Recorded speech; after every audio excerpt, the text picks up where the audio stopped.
The Supreme Court has upheld the law banning TikTok, and one local creator is hoping, though, that it will stick around. Devontae Martin spoke with him today, and what's he saying, Devontae?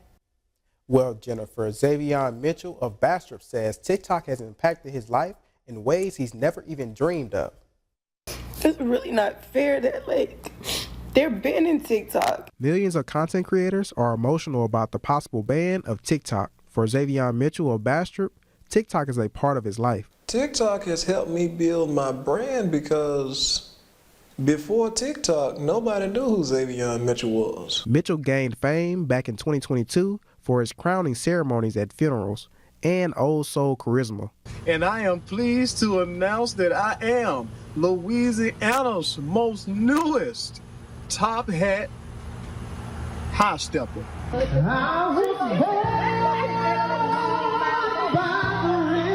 Mitchell currently sits at over 200,000 followers on the app. I woke up one morning to one of my videos hitting 500,000 views, and I'm like, wow.